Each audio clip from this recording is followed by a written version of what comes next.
Welcome to the Westminster Town Hall Forum, where for 37 years we have engaged the public in reflection and dialogue on key issues of our day from an ethical perspective. One of our past speakers, Elie Wiesel, commended the forum for offering busy people an opportunity, quote, to simply stop for an hour and think, a practice he suggested that should be imitated all over the world. Our hour-long forums are free and open to everyone, and we invite you to join us in the sanctuary at Westminster Church. Information on upcoming events can be found at westminsterforum.org or on Facebook, Twitter, Instagram, and LinkedIn as well. My name is Tim Hart Anderson. I'm the senior minister at Westminster Presbyterian Church, located on Nicollet Mall in beautiful downtown Minneapolis, and moderator of the forum. It's my pleasure to introduce today's guest speaker. Carl Pope is a former executive director and chairman of the Sierra Club, and a key leader in a long list of environmental and social causes, including, among others, the National Clean Air Coalition, Public Interest Economics, Zero Population Growth, the BlueGreen Alliance, and the California League of Conservation Voters. He's a senior climate advisor to former New York City Mayor Michael Bloomberg and the principal advisor at Inside Straight Strategies, where he focuses on the links between sustainability and economic development. A graduate of Harvard, he's the author of 3 books, including his most recent and the focus of today's presentation, Climate of Hope: How Cities, Businesses, and Citizens Can Save the Planet. In his new book, he and co-author Michael Bloomberg offer an optimistic look at the problem of climate change. Despite setbacks in policy on a national level, they believe that market forces and public sentiment are driving the U.S. toward a climate-friendly future. At a time when fear and divisiveness threaten to quash hope, our guest speaker will offer sound and effective ideas for tackling the most complicated challenge facing our world today. Ladies and gentlemen, please join me in welcoming to the Westminster Town Hall Forum, Carl Pope.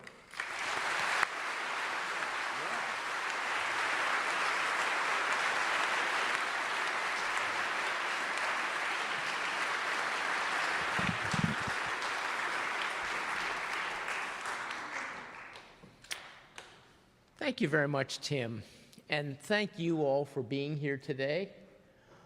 I want to open by commenting on why I'm here specifically. Minnesota's a great state. Minneapolis is a great city. But I'm here for this town hall forum, and actually I had to get up at 3:30 this morning to get here for this town hall forum.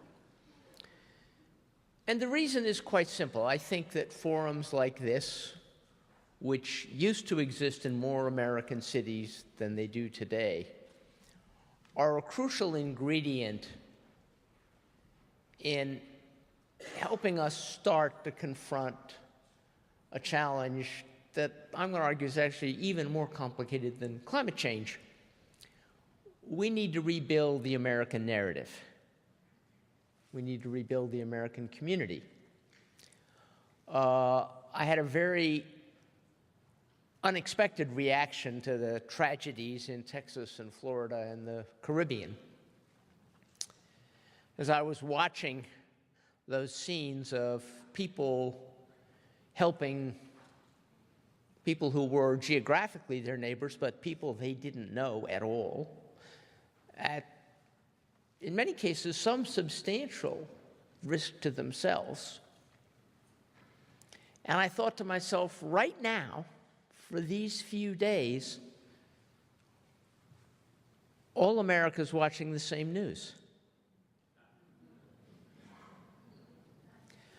I didn't have any problem, which I usually do, clicking onto a story if it seemed to be the timely story because it was from Fox, and I couldn't tell. It was from Fox.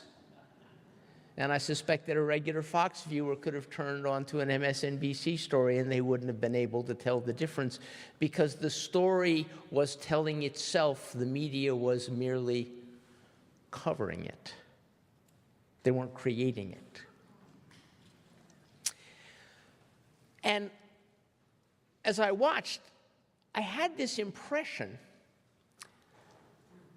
that this was somewhat conscious on the part of the media, that they were actually trying to tell a different narrative.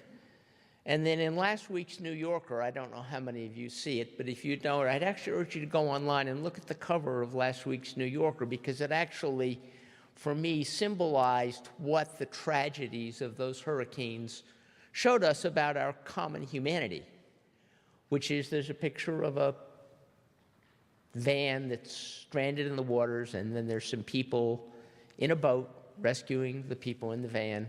And just as I saw over and over again while I watched for that week, you could see people reaching out to people who were very, very different than they were, without their labels. There weren't labels for that week. We had a week without labels, and that was actually a wonderful thing. And I think that forums like this give us an opportunity to make that happen more often. My book, Climate of Hope, is basically designed to lay out the case that Mike Bloomberg and I had when we started to write it, which is quite simple. The things we need to do to heal the climate are not sacrifices. Climate change does not call upon humanity to enter the kingdom of heaven.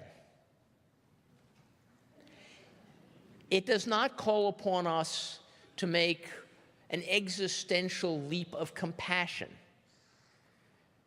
It calls on us to do simple, practical things that will make us safer, regardless of the climate, that will make us healthier, regardless of the climate, and in fact, will make us richer.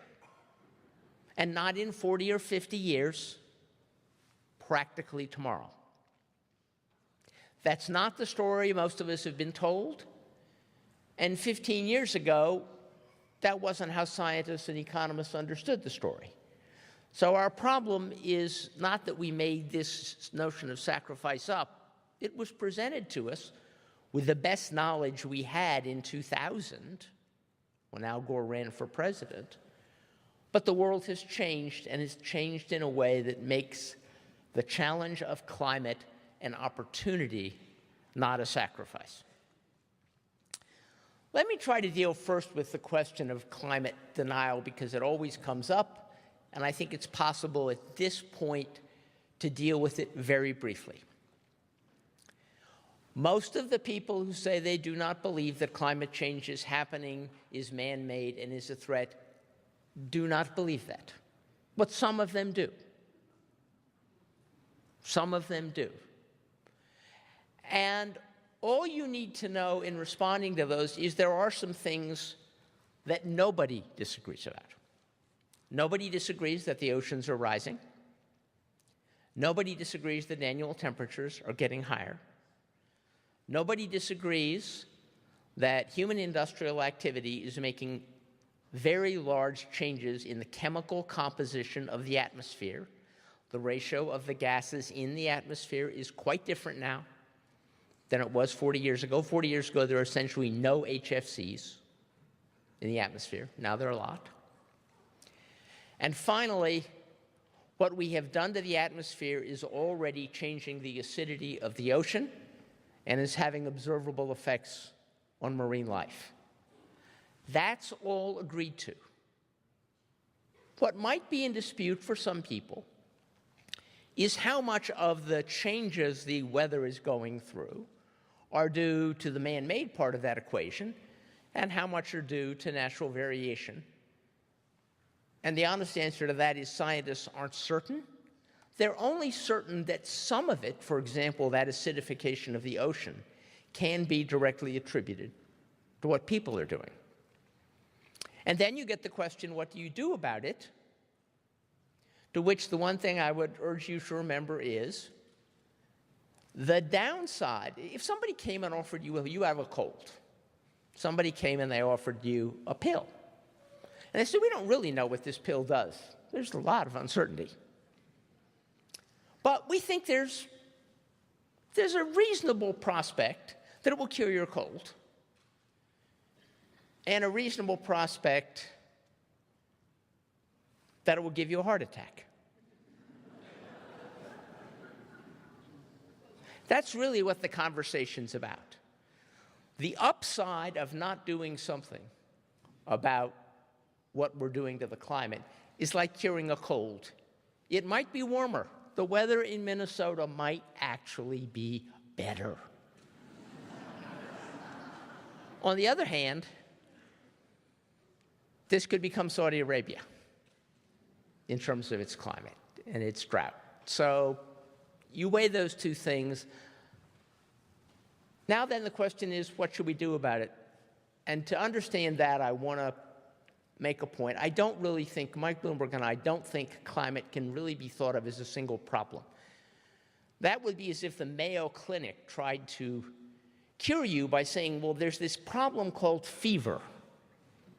And when you went to the Mayo Clinic, they said, you have a fever. And we have some medicines over here that bring down your fever. But the Mayo Clinic never looked and said, what caused the fever? We are adding massive quantities of not just one gas, it's not just carbon dioxide,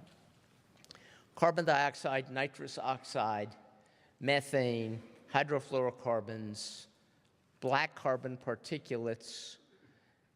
And the carbon dioxide doesn't just come from fossil fuels. About half of it comes from tropical deforestation, and about a quarter of it comes from agriculture. So we are adding a bunch of different chemicals. And the reason we're overloading the atmosphere with these chemicals is because markets are failing. That's why the solutions to the climate problem, if we think of climate as a symptom like fever, and we say, what are the individual diseases that are contributing to, that are causing this fever? I'll give you one example. Tropical deforestation is responsible for about 12% of the current climate footprint.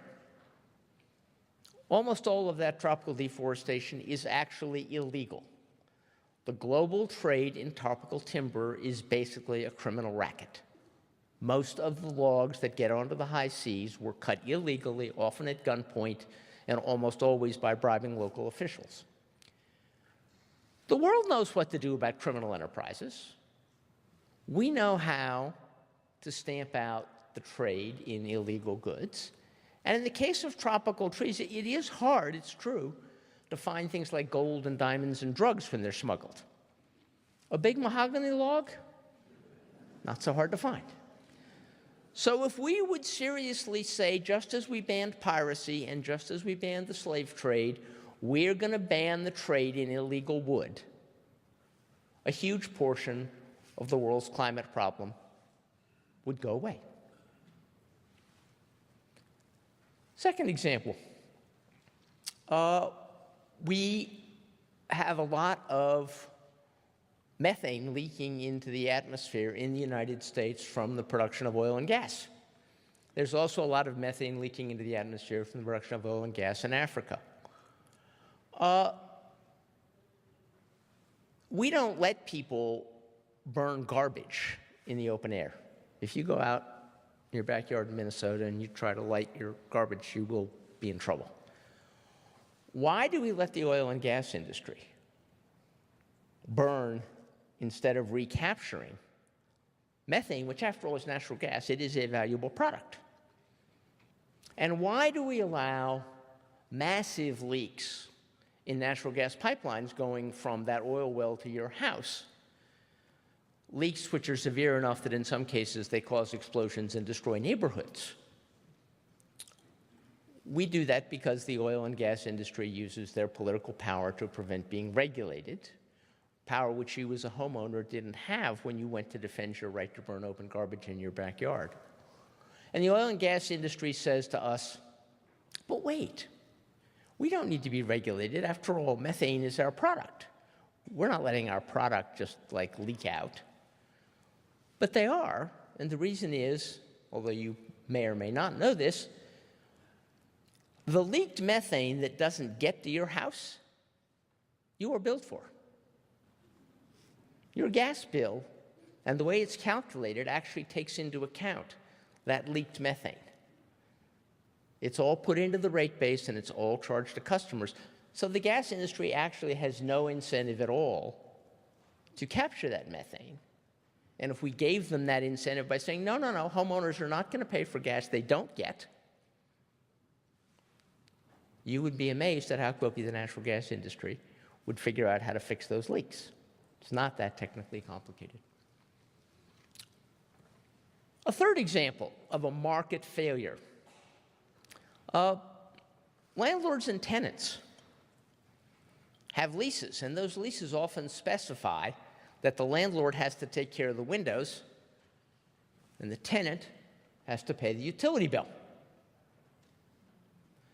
So if it turns out that it would be very economically attractive to put in windows that didn't leak so much, that actually the building would cost less after paying off, the landlord has no incentive to install the windows because the reduced utility bill goes into the pocket of the tenant. The tenant, interestingly, has quite an incentive to have less leaky windows, but he doesn't have the power, and he can't borrow to do that. So if we looked at the way we operate buildings and designed the lease structure so that the building was run for the maximum economic benefit of the landlord and the tenant together, we would stop using roughly 40% of our heating bills to heat the great Minnesota sky, which is an expensive and not terribly productive endeavor. So if you look at each one of these sources of climate pollution, what you will discover is, at its core, there is a market which is failing. Somebody is taking something they don't own. Somebody isn't paying some part of their bill, or somebody isn't actually able to capture some of the value they create. And those are all things that markets are supposed to take care of. You're supposed to own what you sell. You're supposed to pay for what you take. You're supposed to be paid for what you give. But real markets are anything but the perfect cartoon that economists talk about. Real markets are messy. They're like gardens. They need weeding. And we haven't done enough weeding of the gardens that are creating the climate problem. So, are there some rules that we could apply that if we said, let's each of us look at our lives, the homes we live in, the institutions we belong to, the offices we work in, the churches we belong to, the local governments we vote for, and see what can we do that satisfies two criteria. One, it's good for the climate. That's the one you expect. The second is it ought to be good for you or your employer or your church or your neighborhood or the budget of your town.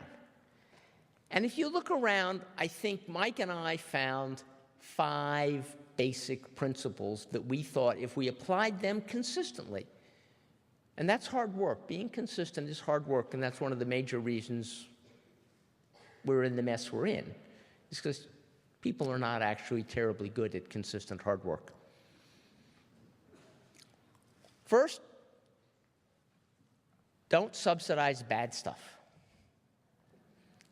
Right now, the United States, China, Brazil, and the European Union are spending about $500 billion a year to pay farmers to over-fertilize, over-pesticide, and over-till their soil to produce a very limited group of food crops which the world does not need, so that we grow huge quantities of corn, much of it here in Minnesota, which we then turn into corn syrup because we don't really need the corn. And it would be much better for the world to produce sugarcane. Corn syrup is actually a really, really inefficient use of ag land. And if we took that $500 billion and instead of paying farmers to grow stuff we don't need and that's bad for the rest of us, we said, well, we still want to pay farmers because for political reasons politicians do. and that might be too heavy a lift, let's at least pay farmers to do good things. The farmers don't care. They're getting the same $500 billion. And they'd actually be quite content to grow something differently. If you said, we'd like you to grow crops which take gaseous carbon out of the air and store it in what was once Minnesota's black prairie soil. It's not so black anymore because the carbon's all gone because we've over-fertilized it. The farmers would be very happy to do that, and that soil would store far more water and would take away many of the risks of droughts and floods. So rule one, don't subsidize bad stuff. If you're a purist, you don't want to subsidize. If you're not a purist, you say, well, let's subsidize good stuff. But at least don't subsidize bad stuff. Rule number two, do make people pay for what they take. Otherwise, you don't have a market, you have shoplifting.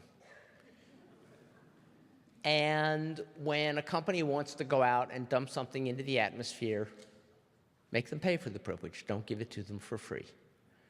And all of a sudden, it will turn out that an awful lot of these practices that people defend as being good for the economy are actually quite bad for the economy. They're good for the person who does them because they're not paying for what they take.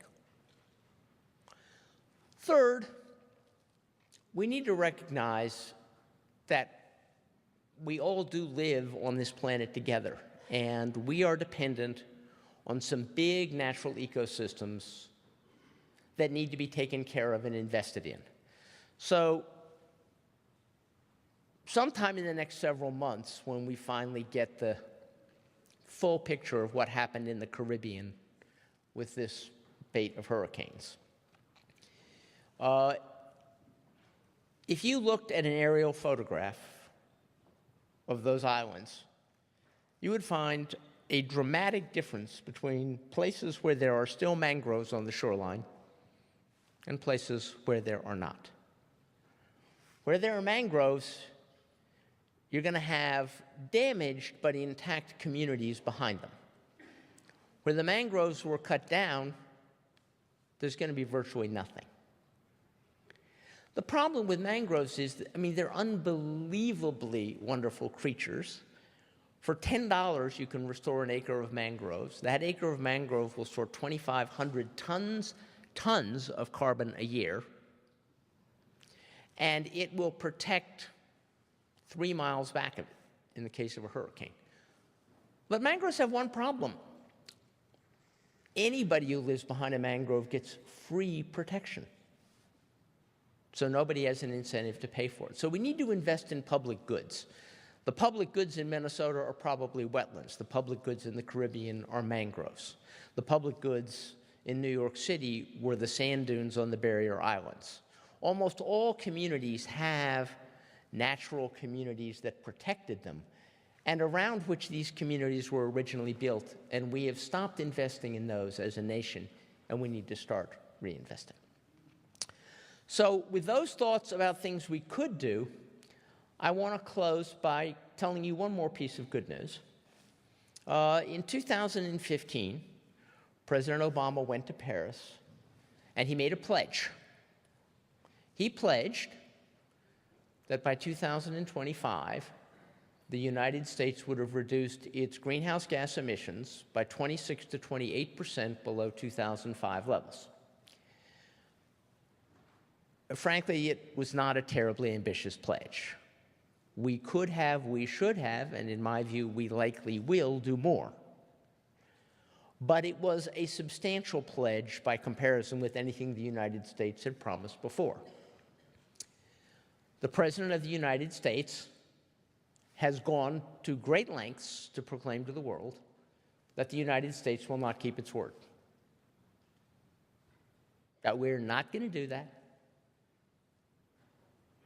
That, in fact, we're going to go backwards. The President of the United States is not going to get what he wants. The United States, so far, is more than halfway there to meeting that pledge. And you all participated in making that possible here in Minnesota, and you probably didn't know you were doing it. You certainly didn't feel impoverished by it, because wholesale electricity prices went down from all the wind turbines you built in Minnesota. And that's Minnesota's biggest contribution to that progress. And as long as Americans do what makes sense for them, as long as we buy the cheapest electrons we can get, they will be wind and solar, not coal. As long as once electric cars become genuinely more attractive to drive, which right now they already are in California, they're not yet in Minnesota. You guys are not going to be early adapters of electric cars because you've got those winners. If we let people have choices about how to get around cities with transit, as you've done with light rail here in Minneapolis, as long as we keep making choices like that, all the data suggests that the United States will not only meet, we will exceed the pledge we made to the world in Paris, and Donald Trump can whistle in the wind, but he cannot stop American progress. Thank you very much.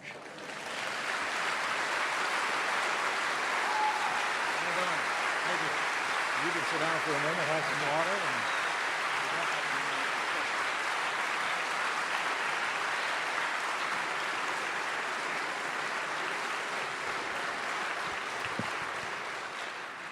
Thank you, Carl Pope. You're listening to the Westminster Town Hall Forum broadcast from Westminster Presbyterian Church on Nicollet Mall in downtown Minneapolis.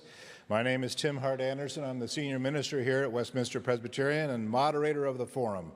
Our speaker today is Carl Pope, an environmental activist and co-author of the new book, Climate of Hope: How Cities, Businesses, and Citizens Can Save the Planet.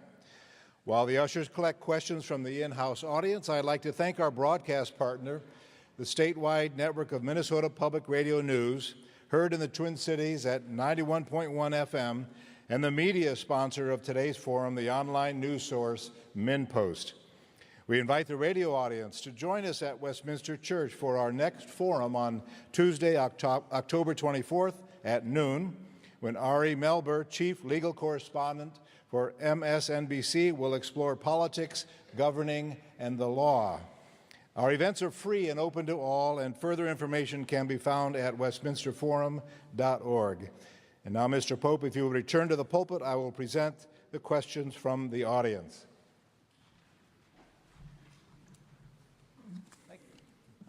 First one has to do with the changes you've seen in the environmental movement. You've been an activist involved for decades now, and when you began your environmental activism, the movement was quite different, and now it seems to have coalesced around climate change. What has happened along the way to change the focus of those advocating for ecological sustainability? Well, the environmental movement that I came into in 1970 was just beginning to focus on issues like clean air and clean water. Those were new issues in 1970. And we went through a period of time in which the country did a pretty good job, and a bipartisan job, of cleaning up the 20th century industrial mess. Lake Erie catching on fire. Lake Erie dying, the Cuyahoga River catching on fire. Phenomenon like that, the Santa Barbara oils. But we did a pretty good job with the obvious, gross, and ugly stuff. We, at that time, were not aware of the fact that we were beginning to overload some planetary systems. At that point, we didn't even realize that CFCs were destroying the ozone layer. So then, after we cleaned up the obvious mess, we had a rude awakening when we discovered there was a hidden mess, which was the ways in which we were disrupting global ecosystems. And it has taken a long time to figure out how to deal with the hidden mess. The Montreal Protocol did heal the ozone layer, but climate change proved a much more difficult issue. And I honestly think that a new kind of environmental something, I'm not going to call it a movement because I'm honestly not sure what it is, was born this summer. When Donald Trump pulled out of Paris, for the first time since Earth Day 1970, environmental issues became a cable news event. The amount of attention and debate that was paid to Trump's decision, which was sort of a nothing booger of a decision because he actually can't pull out. It takes 4 years, and he hopefully will have reconsidered by then.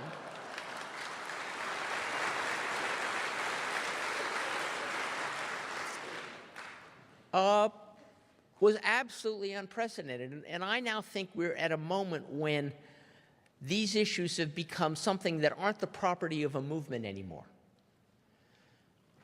Mayors, governors, business executives, 7,000 religious congregations, hundreds of university presidents have all said, wait a minute, I own a piece of this. None of us owns it all. That was the thrust of the book and of my comments. This doesn't have a single solution. A carbon tax is not going to save the world. A carbon tax would be a good way to pay for government, but it's not going to save the world. We're going to have to do a bunch of stuff. We're going to have to plant a bunch of mangroves. We're going to have to protect a bunch of wetlands here in Minnesota. But I think something new is being born, and as I said, I'm reluctant to call it a movement. And I think the reason it's happening is very, very exciting because 3 groups of people have stepped up forcefully to this table who were kind of in the background before.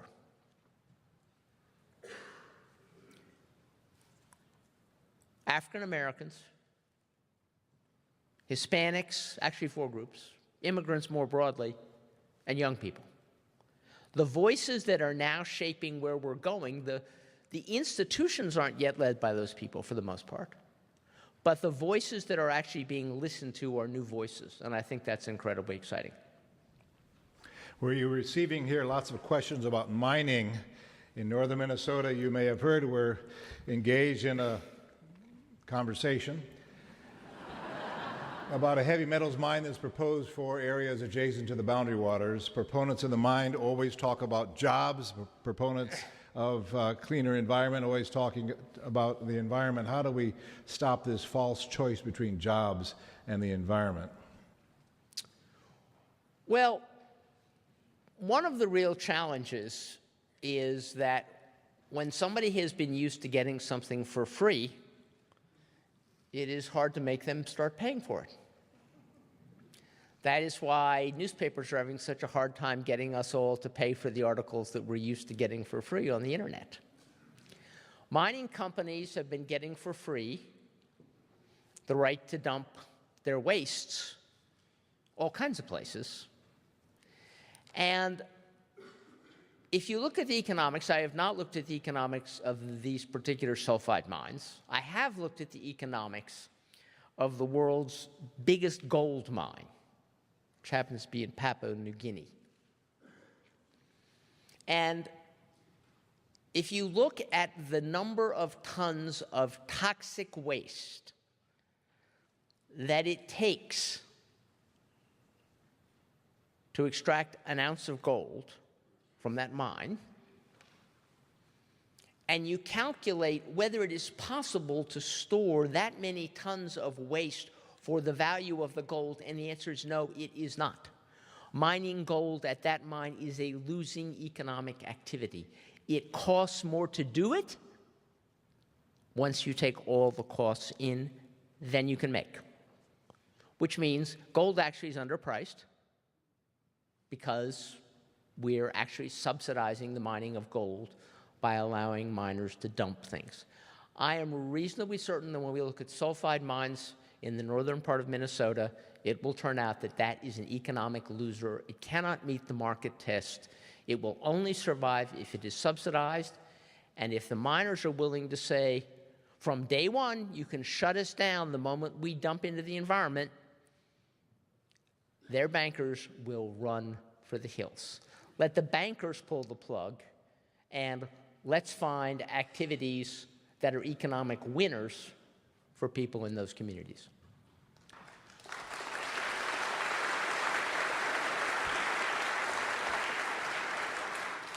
Another local Minnesota question. What crops would you recommend Minnesota farmers grow other than corn?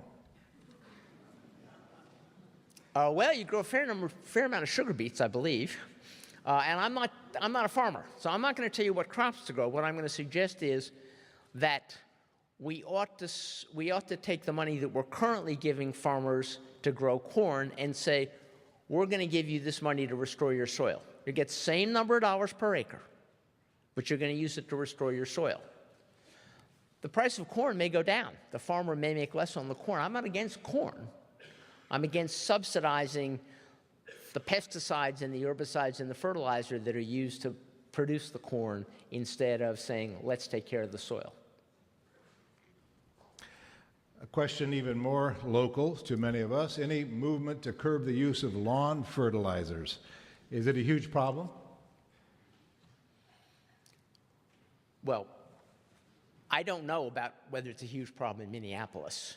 It is a huge problem in some places. It is a huge problem in Florida. I mean, there are actually 30-mile stretches of beach in Florida you can't go on safely in the summer because over-fertilization. Again, I am reasonably confident that there is a way for people in Minnesota to have green lawns and not pollute your lakes.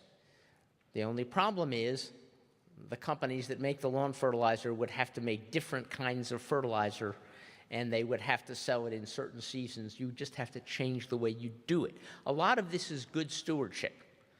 I mean, if you think about how careful we are with the way we clean our kitchens, how we make sure that we know what we're doing. You say, well, if we took the same kind of care of our gardens and made sure we knew what we were doing, and if the companies were required to offer us products that were actually safe, I think we could solve both problems. I don't think green lawns and blue lakes are necessarily in conflict. Lots of questions coming to us about the world population. The global population is expected to top out at around 12 billion people. Do you believe we will be able to curb climate change with that kind of population growth? I don't believe that's what we're going to actually face. And I want to make a broader comment about there is essentially one thing that we need to do for several reasons. If we are concerned about ethnic violence in the world, which almost all of us are, in various forms and from various experiences. If we are concerned about how well young children, children before the age of 6, get equipped to grow up and be educated, and if we are concerned about population, there is a silver bullet. The silver bullet is called educate girls. It's all it takes. It's all it takes. And it would be much better to do two things for population: educate girls and provide good health care to everybody. But in societies where girls are educated and health care is not adequately provided, birth rates still come down. They don't come down in such healthy ways. There are too many abortions, which is not the way we ought to go. So I would say we should do two things: make sure we educate girls, make sure everybody has access to basic primary health care. If we do that, we won't get anywhere close to 12 billion people.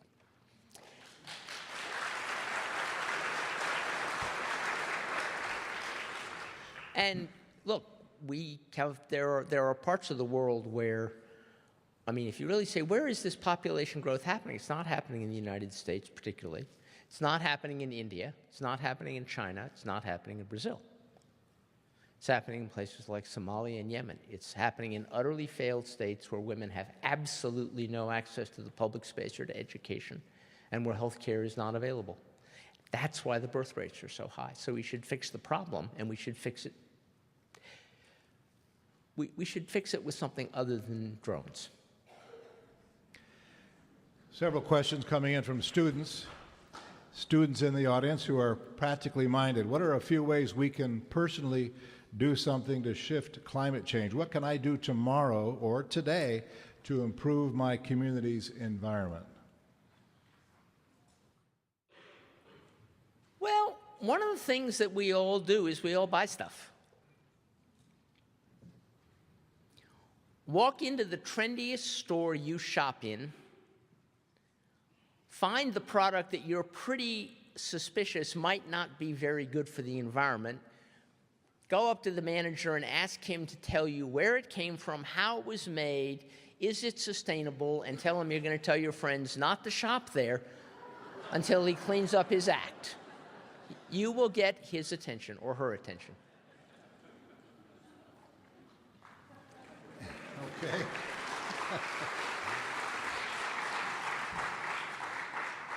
A question about meat grown in laboratories. Will that have a large impact on climate change in the future? I'm skeptical, but I could be wrong. First of all, let's deal a little bit with meat, because it also ties into the population question. It would be better if we all ate much less meat, but it would be most better if we all stopped eating corn-fed beef. I mean, corn-fed beef is really 80% of the problem associated, an ecological problem. There are other issues with meat eating, I appreciate, but 80% of the ecological impact comes from feeding corn to cows which are not biologically designed to digest corn. Once we do that, I wonder if 20 years from now we'll be eating so much meat that we'll need laboratory-grown beef, or whatever it might be. I don't think you'd call that beef. So I suspect these, just like I don't think we are going to recapture carbon from the atmosphere, and we are going to store it underground. We are not going to do it with great big machines. We're going to do it with these like amazing, amazing machines that we already have, where you take a little teeny thing this big, and you throw it out, and you come back, and it's this big. Called a seed. And then It's called a seed, he's saying. He's talking about a seed. He's preaching now, but away from the pulpit. That's right. And I'm not qualified, practicing theology without a license. Plants are really incredible. We've had billions of years to learn how to sequester carbon. That's what they do. They take gaseous carbon dioxide out of the air, they turn it into sugar, and then they put the carbon back into the ground. That is actually how plants work, and they're really good at it. We're never going to catch up. Bluntly, a pig knows how to make pork with remarkable skill. I don't think we're going to catch up with the pig either. Another question from a student. We referred to in the introduction that climate change is the most serious challenge facing the world today. Why do you think it is that important, that serious? I would just suggest that I think that because I look at what I just saw on television in the Caribbean and Florida and Texas. The fact is, human civilization only developed because for the last 10,000 years, the climate went asleep. It didn't change very much. For most of geologic history, climate was like Hurricane Irma times 10 all the time. We got this 10,000-year period of relative peace, and that enabled us to learn to live in the Arctic and also to live in the Kalahari, but the Arctic wasn't going to be the Kalahari in 5 years. The Inuit didn't have to figure out how to live in something that was completely wild. And climate change at the pace we are experiencing it is going to disrupt all of the settled patterns that we've developed over thousands of years as human communities. It's the biggest community disruptor that I know. The world, incidentally, is going to be just fine. Life is going to be just fine. Life is absolutely relentless. We're not going to get rid of life, whatever we do. But human civilization, that's a little more fragile, and we're particularly fragile to bad weather. Why is there then still disagreement in the scientific community on the issue of climate change? What's driving that disagreement? Well, the scientific community, first of all, it's a very complicated phenomenon. We can't predict the weather, and we probably never will be able to predict the weather, or we can advance with precision. So that makes it very difficult to say, if I change the climate in manner X, the outcome will be changed climate Y. There actually isn't any disagreement in the scientific community that the climate will change. There is no disagreement on that. There's disagreement on exactly how it will change. There's disagreement on how fast it will change. There's disagreement on how much it was going to change anyway. But about the fact that we are changing the climate, there actually is no scientific disagreement. There are a few politicians who say it. If you sit down with them in private, I have done so, they shrug their shoulders and say, that's what I have to say. They don't actually believe it. So when speaking with climate change deniers, what are some of your best arguments that action to support the halting of climate change actually benefits us economically? Well, for example, most climate change deniers tend to be conservatives, and most conservatives don't like subsidies. So I'd say, wait a minute, why don't we stop subsidizing fossil fuels? We spend $175 billion a year subsidizing fossil fuels. Could we start out by saying, let's put that money back into taxpayers' pockets? That's something that a fair number of conservatives can get behind. The other thing you can say is, by the way, this is the fastest growing industry in the United States. The single fastest growing job category in the United States is wind turbine. Renewable energy? No, it's wind turbine repairman. That is the single fastest growing job. And if you look at where renewable energy has taken hold most deeply, let me tell you a list of really radical pro-Obama states where renewables have taken off. Oklahoma, North Dakota, Nebraska, Kansas, home of the Koch brothers, Texas, Iowa, well, that's a little bit purple, and Minnesota's a little purple. But the only two states with meaningful quantities of wind energy that are even purple are Minnesota and Iowa. All of the other wind states are profoundly red, profoundly conservative. Their governors will all swear there is no such thing as a climate problem, and they are all building wind turbines as fast as they possibly can because it makes money.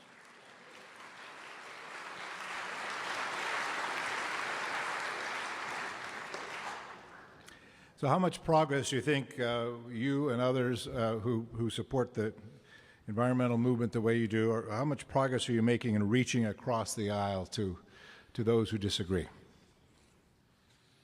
Are you creating new allies? I think we're creating lots of new allies in the business community. That's probably the place where I see the biggest shifts. I was,